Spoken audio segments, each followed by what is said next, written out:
Bună ziua, sunt Claudia Tapardel și bine ați venit la prima ediție a emisiunii Din culisele Europei, All About EU. Din culisele Europei este o emisiune dedicată exclusiv tematicii europene, cu scopul de a genera o mai bună înțelegere de către publicul din România a tot ceea ce se întâmplă în Uniunea Europeană. Vom afla de aici, din studiourile DC News și pe viitor, chiar din Parlamentul European, cine sunt cei care decid la nivel european, care sunt sferele de influență, cum se iau deciziile la Bruxelles, de ce se iau aceste decizii și, mai mult decât atât, care este impactul acestor decizii și al legislației europene asupra vieții fiecărui român.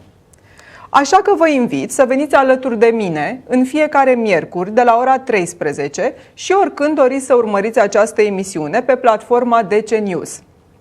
And now I will start to speak in English because I want to present my guest. My guest is Mr. Serghei Stanishev, the president of PES, Party of European Socialists. Good afternoon, Mr. Stanishev, dear Serghei, and welcome to All About EU. Good afternoon to you and to your audience in Romania. I wish you all the best in these uncertain times. Thank you. We really need better moments.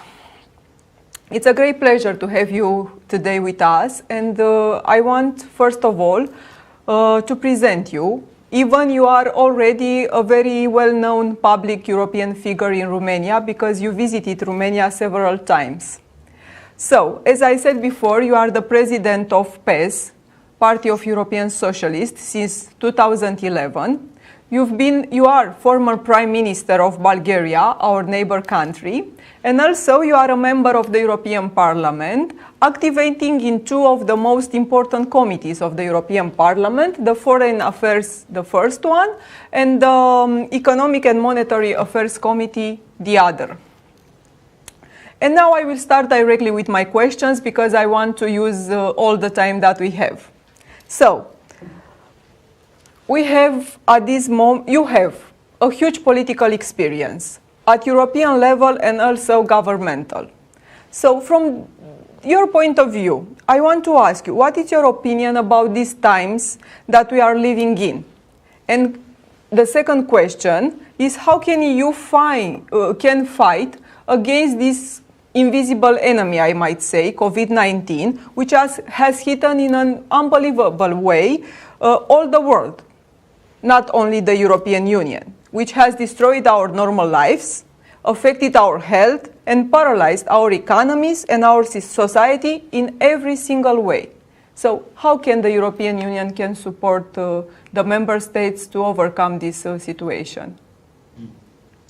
Well, first of all, Claudia, let me say that indeed I have a special attitude towards Romania.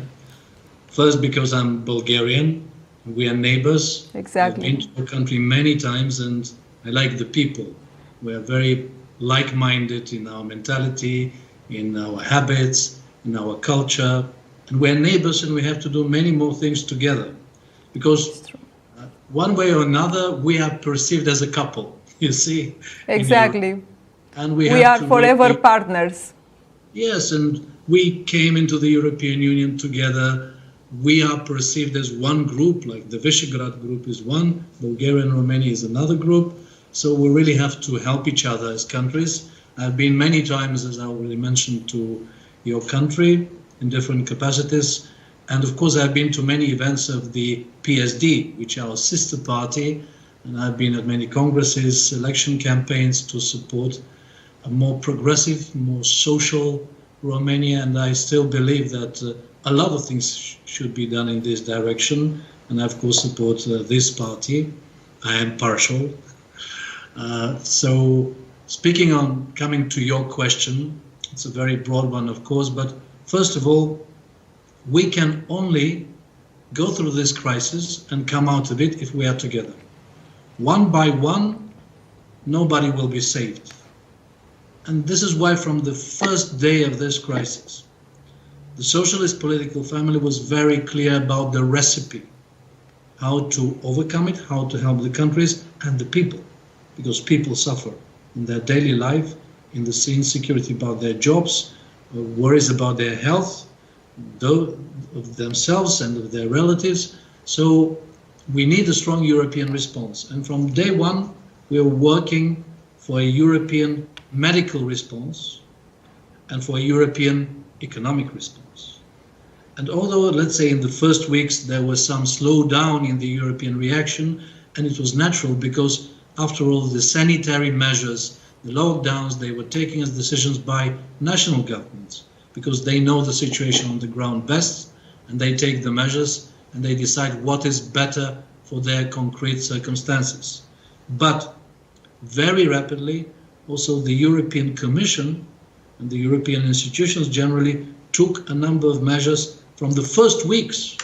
About 37 billion euro were released to the member states to help the governments tackle the immediate needs, to support the healthcare systems, to pay more to the medical workers, to the doctors and nurses, to help the companies which didn't have a way to work, to produce, to sell. And this was just the first step. All together with this, what we were working very actively upon was a more comprehensive and general economic plan for recovery. And if we look retrospectively, one can hardly imagine how many things changed in the economic policy of the European Union. Many of the old, ultra-liberal and conservative mantras were abandoned or at least put aside for the moment.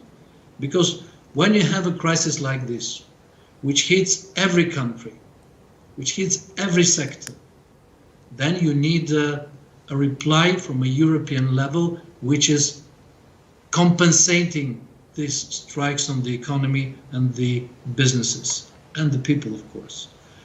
This is why I'm very happy that after many months of serious and tough negotiations, the European Council accepted, and we have a very serious input as a family into this, the European Recovery Plan. Yes, because this is my second question about the European Recovery Plan. This is the important thing which has been done. Apart from many other novelties, I will tell you. First, these macroeconomic rules which were making every country to have not more than 3% of budgetary deficit. It cannot work under such circumstances. Of course, it's impossible in such when the state has to support huge economic companies. crisis. Yes. So they were put aside. For the first time, the European Union is launching common debt de facto. You may call it whatever you like, but in reality, this is a common solidarity which will be distributed to all the countries.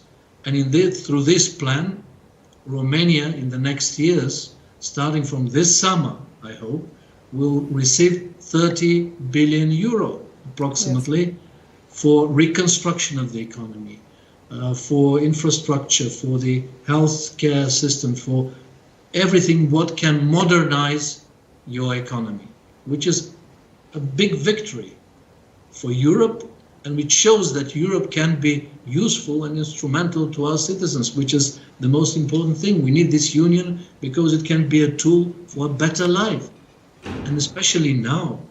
I agree with you. I really agree with you, but let me ask you something. I have two questions. One is related to the European Parliament, and the second one is related to the member states, but especially to Bulgaria and Romania. The first one, yes, this is the most important financial instrument to support the member states, the RRF.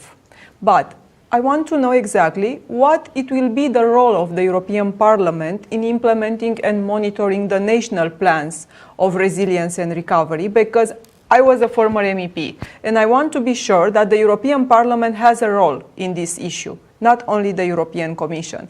And the second question, I want to know how is the situation in Bulgaria. If the Bulgarian government have already elaborated this national plan, it has already been sent to Brussels, it was accepted by the European Commission.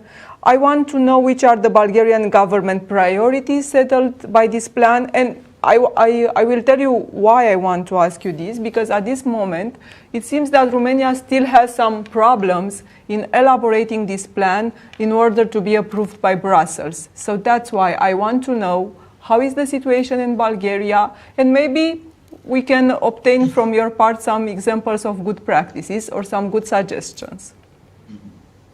You have a huge experience. First of all, the European Parliament will have a say in the process and in the monitoring of the implementation of these plans, of the national plans. There will be a special, it is now in the process of constructing a special subcommittee where all factions will be represented, and it will monitor exactly this process, how this money are used. Do they correspond with the European priorities? Because the RFF and the Next Generation EU tools, there are European priorities, and there are clear directions in which sectors it is more preferable to make the investments. Because, for example, 30% of all the spending should be for a greener economy, for low carbon economy. Exactly. And actually the idea of this plan is not just to reconstruct the economies the way they used to be before the COVID crisis, but really to use the money to modernize, to make our economies more competitive in the rapidly changing world, taking into consideration the needs to protect nature and create conditions for a better life for our citizens, because the pollution of air is a problem in every big city, I believe, be it in Bucharest, Sofia, Brussels, or wherever. And we have to leave a heritage to our children and grandchildren so they could live on this planet. But at the same time, of course, there are many new tendencies which we see. We see that digitalization is broadening, and also the COVID crisis make it both broader and deeper. It goes in every sector of our life. So the point is that these plans have to be very smartly elaborated in order to make for the future your economy stronger and more competitive in the new realities, which change so rapidly. So it should not be retroactive, returning you backwards, but moving you, giving you direction for your economies forwards. As to the national plans, it is a process. Every country has presented already its first, or some countries even the second draft of their national plans, because it's a process of dialogue, as it is with the regular European budget, and you are aware of it. Exactly. Yes. The country proposes its structure of the recovery plan, then the Commission replies, has comments, there is a discussion, then the second plan is coming. Then the idea is, by the end of April, to have the plans of the member states approved by the Commission. But the time is ticking. We only have 1 month for this. This is why, I mean, speaking of the Bulgarian experience, I don't have too many good news, I would say. Okay. And I have my concerns that it may be very similar in Romania. Exactly, yes. From the spring of last year, in my capacity both of the PES president and member of the European Parliament, I was appealing through the media to the institutions, to the political players and all stakeholders to have a kind of, national round table discussion on this national recovery plan. Because it is not the plan of one particular government. It will be implemented through years. And if you take into addition also the tools of the European budget for every country, then it's for the next 7 years. And it will not be one, maybe 2 governments at least, or maybe if the political situation changes, even more governments. So it cannot be just a governmental plan. It should be a national plan. And everybody, the employers, the trade unions, the parties in government, the parties in opposition should be involved. And the best thing would be is to have really a broad discussion, a public discussion with different ideas put on the table, and then on that basis, also through a dialogue with the European institutions, to approve it through a parliament. And to my knowledge, our sister party, PSD, is insisting exactly on this. Because if you want this plan not to be a bureaucratic one, yes, and we know how ministries work, I mean, they have their capacity, but they are inevitably a bit bureaucratic. Yeah. And you need more imagination. You need to listen to the business community. You need Exactly. to listen to It's trade necessary unions. to have a large dialogue with all the stakeholders and with all the partners involved in the national economies. Exactly. You need broad involvement if you want this plan to really work and help your economy. Otherwise, you may absorb the money in the end. But what will be the effect? Hopefully, we hope that we'll absorb it. Well, this is another matter, but you know, I've seen in my country, even when you absorb the money, they may improve the infrastructure and many other things, but the point is to change the quality. Both of our countries need a faster development to catch up, because we are on the bottom list, and from the point of view of the incomes of the people, the strength of the economy, and we need to change it. This is the idea about the European solidarity which is given to us. So you need to really use all the intellectual capacity and expertise in your country in order to make a change so people could feel it and be more secure about their life, have higher incomes, have jobs which are of better quality for them, yes, and really have good life. Yes, let me address you another question which is really related with what you mentioned before. Of course, that all the economies are affected by this crisis, and there is a lot of chaos and unknown in every member state. But in Romania, at this moment, we have many companies that went bankrupt. We lost a lot of jobs. The level of public debt is huge. The level of inflation has an increasing trend. The prices are rising every single day. But do you think that at this moment, with the time and we are facing, with this pandemic and economic crisis, with the people that are feeling every day this danger, the austerity is the solution, like freezing or cutting the wages, pension, or other social rights? Do you think that? Definitely not. No. And again, I am asking you this question because it seems that this is the trend that is taken at the level of the Romanian government, and I'm really afraid about this situation. That is the direction. It's very unfortunate because it goes not in convergence, in divergence with the new European policies. As I mentioned already, the budgetary restrictions, which are part of the Stability and Growth Pact, they are postponed for this year and for next year as well. Because when you have a natural, inevitable shrinking of the economy and so many jobs at risk, you cannot abandon people. You have to help the companies and the people. And by the way, the European Union, as you are aware, also by the initiative of the Socialists, our Commissioner Nicholas Schmid adopted a special system of additional insurance for unemployment, sure.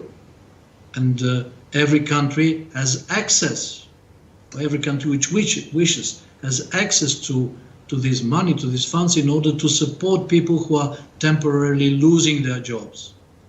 Not just from the national funds, as it was and it is until now, but also from European money.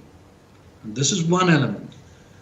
The other element, again, when you have such a crisis both of production and consumption, you need to compensate through public investment, which needs, under these circumstances, more budgetary spending. And if you look at every European, at least West European states, they go into bigger budgetary deficits in order to let the economy survive. Because if you keep, a zero budgetary deficit and you kill your companies and people lose your jobs, then after the COVID is over, who will be producing and who will be working? And what will be? So the problem is that at this moment people don't have jobs and don't have money to survive. This is the problem. And the prices are rising every day. So in this moment, the people are not having really the money to pay for the medicines, for the products, for the food. So this is the real situation that we are facing. So you can't freeze the pensions or to cancel some social rights. Yes, unfortunately, in some countries this is the reality, but I can tell you, looking at having a view of most of the countries, This is not the common tendency. The common tendency is to help people. And we socialists are pushing for this in every country and also at the European level. Also, now we are moving towards the stage with of really reconstructing and ensuring social Europe. Because if Europe doesn't care about people when they need, then people will ask the question, what do we need it for? Because it's today that people are losing their jobs. Today they don't have enough money. Today they don't have access to health care. And they need to have a helping hand from the public authorities, both at a European and a national level. And if the government is not doing it, it's not doing its job. And also we have another problem at the local level. We are facing this situation with the local communities that are administrated by socialist mayors and by socialist local governments. And I speak about counties, about cities, about villages. They didn't receive financial support from the liberal government because they are administrated by socialists. And I think this is not fair, and mostly in this moment that we are living, how is possible when, let's say, the basic strategy should be the solidarity to affect not the mayor, not the socialist local government, but you are affecting, in fact, the communities, the people that are living in that communities by having this kind of attitude. So what's your opinion? You are the president of PES, and I think we need a strongly message from your part. Look, first of all, if this is the case, this is completely unacceptable. Not a single government can afford it in the European Union, because all municipal mayors, councillors, they're elected by the people, by the citizens, and there shouldn't be, a party approach. It's completely anti-European, and I would advise, and I'll speak with the delegation of the Romanian Social Democrats in the European Parliament, if this is the case and there are enough cases as a tendency, it should be raised also in the Parliament, in the debates here, because this is not what the European Union is expecting. Every citizen, be it living in a municipality led by a centre-right mayor or centre-left mayor, should have the equal rights. And I know that in our countries, especially, political life is very sharp, I would say. Yes. And there is a temptation probably for the government, okay, we shall be supporting our best to show how good they are, but people should not be punished. And there should be, and there will be a political reaction from our family on this issue. Yes, and the last question about Romania and about the things that are happening in Romania. There is a discussion at the level of the political majority of the parliament to change the national ombudsman. You know, also every country has also a national ombudsman. But at this moment, our national ombudsman, it is in her legal mandate. It's a former member of the European Parliament, and still she has some years, I think 3 or 4 years, until the terms ends legally. So, what's your opinion about this subject? Because we have a legislation, we have the constitution, and we can't change the national ombudsman whenever we want or whenever we change the majority in the parliament. Well, again, if this is the case, this is again completely unacceptable. Because there are, the European Union is a union based on rule of law. You have your laws, you have a clear mandate, and any ideas to change the ombudsman just for political reasons, it's not acceptable. That's it. There should be a reaction. Yes. I want to come back now to the, let's say, European issues, but also to the most important and hot topic that we are having in this moment, and this is the state of play of the vaccination campaign at the level of the EU. And I want to speak about a subject that is very important for every citizen. The President of the European Commission, Ms. von der Leyen, offered us some information and some figures about the situation of vaccination at the European level, the number of vaccines, import, exports. But in your opinion, do you think that it's possible to have a vaccination and the immunization of the European population until the 1st of September, as it was discussed? And the second question, do you think that it will be necessary also to take into consideration the import of the Russian vaccine or the Chinese vaccine, because we see that situation in Hungary? Also, I understand there are some discussion in Austria, in Germany, about also using vaccines from outside Europe. What's your opinion about this? Well, first of all, let me say a few general remarks. I'm a strong supporter of a common European approach towards the vaccination process. I mean, the whole process of negotiating and buying the vaccine through a centralized procedure in a way, through the European Commission. Why? Because if there would be, individual policy and countries would be running for the vaccines one by one, then first of all, for sure, the price would be much higher for every individual country. Secondly, there would be a big inequality between countries because there are richer countries which can afford to pay a higher price and some countries for which it would be more difficult to spare the same money for a higher price. So this approach, which was selected by the European Union and by the member states, is the right one.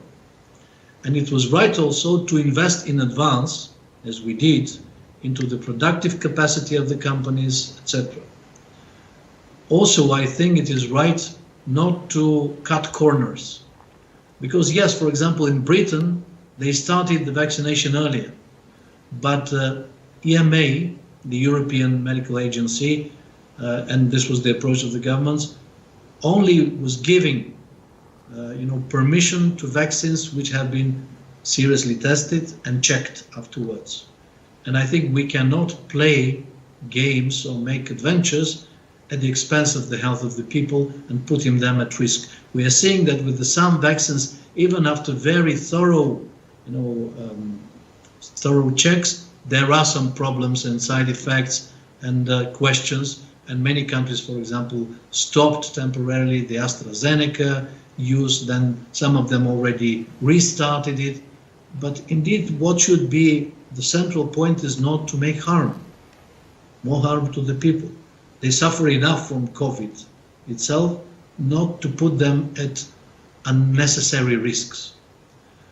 And the same goes about the other vaccines. I know that now the Russian vaccine has applied finally, because there were months and months saying why the European Union is not letting the Russian vaccine, but there was not an application form. I think we should be pragmatic. And if the EMA says that it is safe, then there should be no problem also to buy through the European mechanisms also a Russian vaccine on the national governments. But we have to be sure that the safety comes first. Speaking of the timing, I mean, there are several types of problems. One is the production capacity, because many of the companies simply were not ready. Nobody was ready, frankly speaking. Now all these companies which are producing vaccines have to produce in comparison to 2019, because they are producing vaccines for different diseases. I mean, for decades, most of them. So the quantity which is demanded by not only the European but of the whole world for those companies who have vaccines which are effective is not tenfold, not maybe 30-fold more than they were producing. They don't have simply the capacity. So from this point of view, there are problems, and the European Union should encourage and help increase the capacity within the European Union. Also, what we read and hear is that some companies are withholding already produced vaccines, which is completely unacceptable, and there should be, there are contracts. They have signed contracts with the European Union. If they don't fulfill them, there should be sanctions for this. This is my approach, because the most important thing is really to put COVID under control in order to start the recovery, because without putting COVID under control, the recovery will be very shaky, even with all the funds which have been provided by the European Union and also by the national governments. Because if you start doing something, then another wave is coming. So we can put COVID under control until 1st of September, or let's say the beginning of autumn, because this was the expectation. This was a kind of promise that the European Commission made to the European citizens. Indeed, it is going slower than it was expected, and this is the serious risk. We had in our group a conversation, very serious and critical one, with Ursula von der Leyen some time ago. She committed herself in front of us that we are expecting about 30 million vaccines in major companies this month, and about 35 next month, but there is more demand. And we really have to push and work to achieve more, because again, to put COVID under control, you need a massive vaccination. And also I want to ask you about the coordination between the European institutions and the member states regarding this issue. Do you feel that this coordination is a good one, it's efficient? Well, it can always be better, frankly speaking, because this is a new experience. But also, look, recently there was a debate and démarche by several member states, including, I don't remember if Romania is there, but Austria and Bulgaria are there, asking for a new way of distribution of the vaccines. It was discussed yesterday at the Council, but also the Commission replied, okay, it's you, the member states, which decided what will be the way of distribution. Because very often when we say Brussels, we should keep in mind that it's the member states which make the most important decisions. It's the prime ministers who meet in the European Council, or at the lower level, it's the ministers who meet in different councils like EPSCO on social affairs, or others on the healthcare ministers, and they decide actually together. It's not the bureaucracy in Brussels which makes the decision. But there should be improvement, and the European Parliament, of course, is strongly committed and is monitoring this process and is asking questions to the Commission, which is our authority. But also in Romania, it's the Parliament which should ask the questions to the government, especially, say, the opposition. Exactly. The opposition is putting these questions, but me as a journalist, I want to know how is the situation, how is the real situation in Europe, because the expectation that I have as journalist, as citizens, and of course as former MEP, is to be sure that the European institutions are really taking the correct measures and are managing this COVID-19 crisis in a responsible way. And that there is a perspective that maybe in autumn or maybe at the end of the year, we can come back to our normal lives. We can come back to our jobs. The children can come back to schools, because in Romania, again, the children are not going to school anymore, for example. Well, I can tell, I'm hopeful, but we have to be realists as well. The initial target to have by July, I think it was, to have 70% of the population vaccinated is not a realistic one anymore. But we have to double the efforts in order still to have as many people vaccinated as possible for their safety, and to be able in September, October, where there could be, because there are seasonal fluctuations of this virus. Apparently, taking into account the experience from last year, in summer, the wave was off. I want to ask you something regarding the summer season. In the autumn it came back. So we have to prepare for the autumn and continue this process in order to put it under control. But also I want to ask you about the summer season and the recovering of the touristic sector. Yeah. It was launched by the European Commission, the legislative proposal regarding the green digital vaccine, the green digital certificate for vaccination. I know that a few days ago it was also activated at the level of the Parliament, the emergency procedure, the Article 163. So, do you think that this green digital certificate for vaccination can be implemented starting with the 1st of June? Can reach all the political agreement at EU level and be implemented at the level of the member states starting with 1st of June in order to save this touristic summer season? And also to offer us the possibility to travel again. I really want to come to Brussels. I can not only to Brussels, come to Bulgaria. Exactly. I would like to come to Romania as well. Exactly. And work and whatever. But look, first of all, indeed, now restrictions are toughening again in many countries. Not only in Romania, as you mentioned, but for example, in Belgium, where I'm now, also now the schools, for the first time since last summer, the schools have been closed earlier for the holidays of the children. And this is something new, which shows that also here there are many problems. And again, the vaccination is not going fast enough. For example, in Belgium, I think out of 11 million people, there is 1 million people vaccinated. So in many countries, there are problems and obstacles. There are no unproblematic countries. But the citizens should be also very much demanding towards the government, because in many cases, we see the difference in the speed of vaccination in different countries. This is already a matter of organization of the governments. And if it's not going fast enough, it's the governments to be blamed and to respond to people and to take actions to improve things.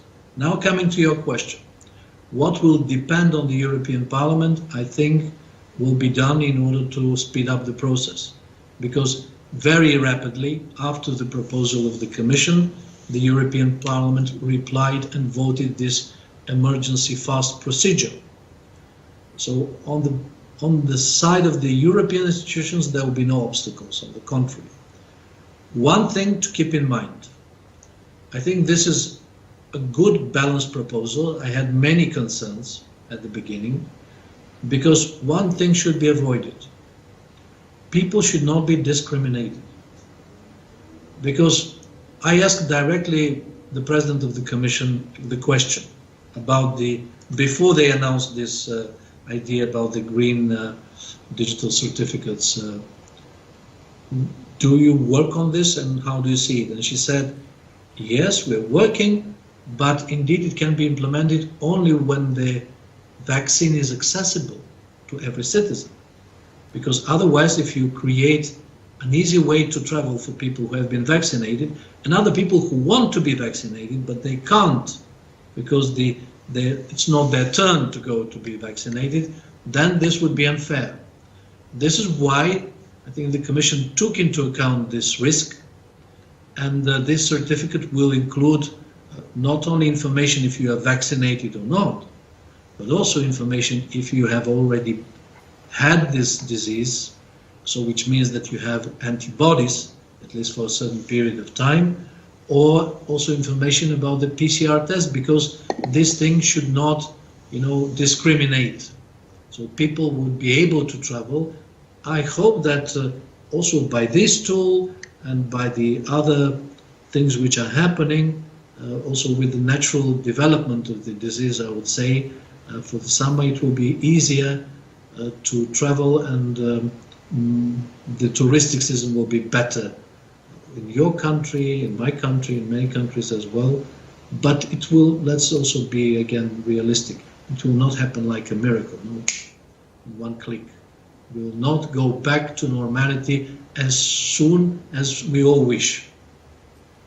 But it's important to go through these waters, yes, and to survive. But it's important to give also a perspective to all the people that are working in this sector and all the companies that are providing services in this sector. And also it's another part of the culture part, the entertainment industry, which is still not having any kind of activity. And also the airline companies are very affected, so there are a lot of sectors of activity that are affected by not finding a solution how to travel again and how to use our freedom of travel. But because we don't have so much time, I want to ask you something, because you are the president of European Socialist, and I know that the conference on the future on Europe, it will be launched on May 9, on the Europe Day.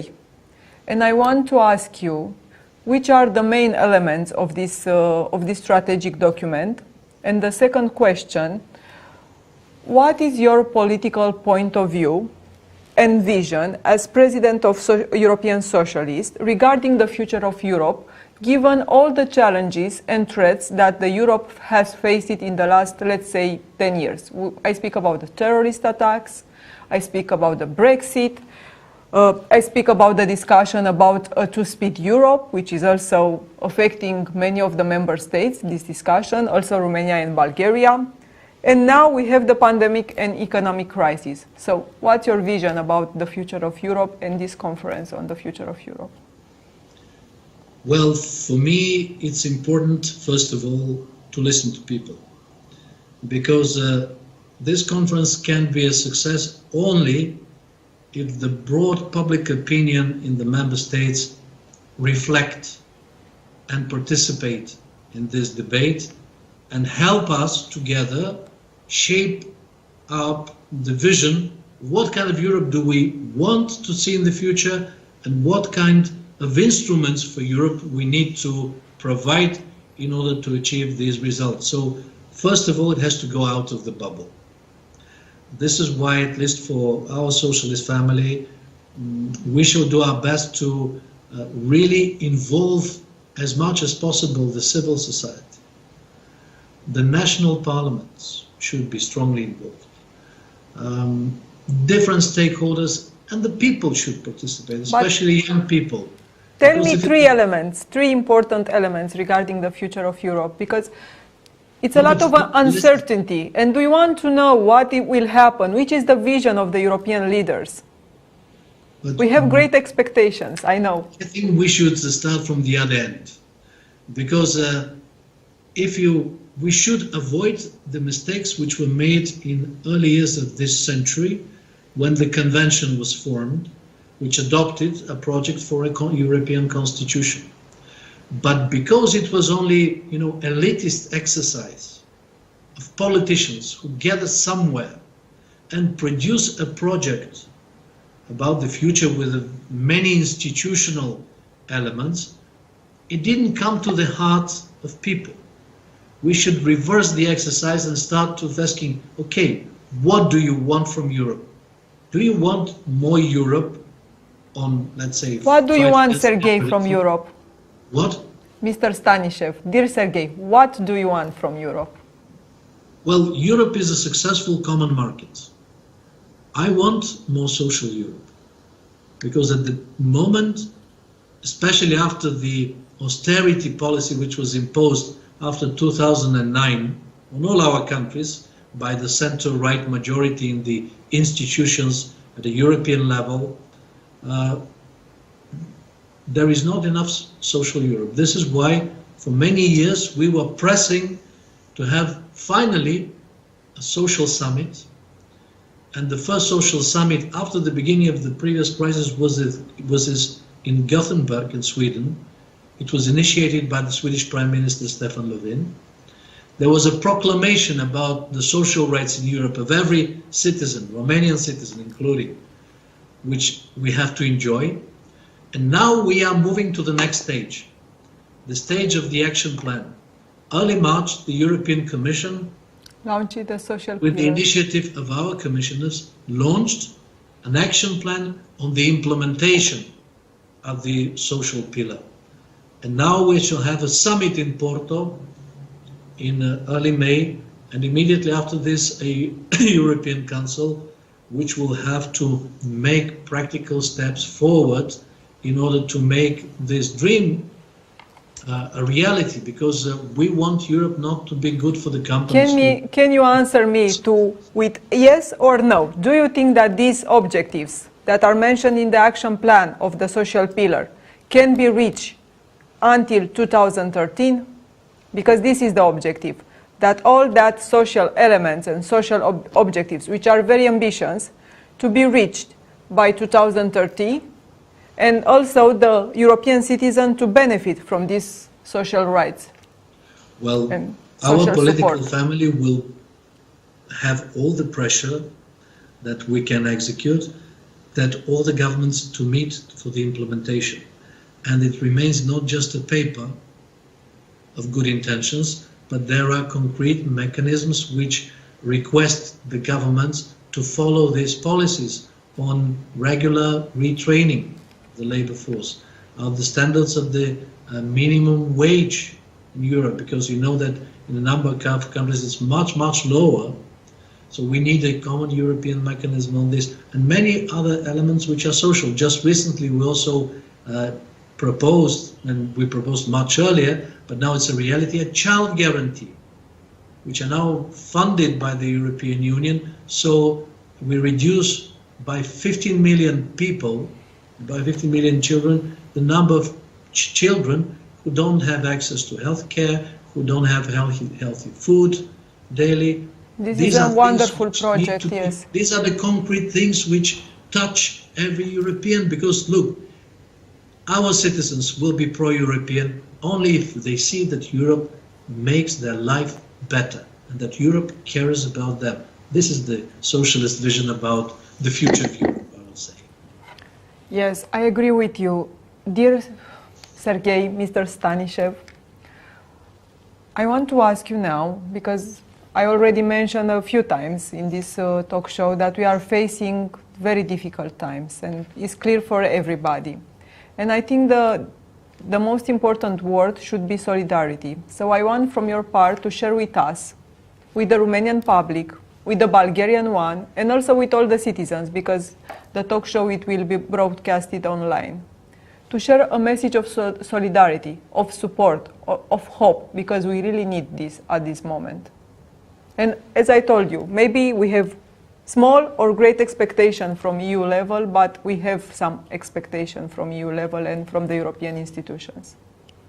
Well, you justly have expectations, because this is the job of the institutions to deliver. And what can I tell people this moment in Romania? Look, it's difficult for everybody. I mean, for people who suffered this illness. I mean, I have friends who went through this, and they say that this is not the usual flu. This infection is very, very severe, and it attacks you in many ways. For people who lost their close people, relatives, it's even harsher, because nothing can repair such a loss. And also to the people who now for 1 year already live in uncertainty. I can tell that at least on the social democratic side of the political spectrum, we are doing, and we shall continue to do everything what we can, that nobody is left behind. This is the most important thing. That people see that Europe cares, and many steps were made. I'm very proud, actually, that we achieved so much. It was unthinkable 1 year ago to think about revision of the Stability and Growth Pact and much more spending from the governments. The right wing wouldn't let it happen under normal circumstances. It was unthinkable for many countries to have a common European debt issued, guaranteed by all of us, in order to help every country and every industry in the European Union. And step by step, we shall be working to make Europe even a better place to live. But indeed, we need to stay together, because otherwise, one by one, we shall all drown, be it in our societies, be it as countries. I totally agree with you, and now we are at the end line, and I want to thank you for this interview, for this debate. I think it was very useful for our public. And I hope that I will see you soon in Brussels and we'll have a longer debate.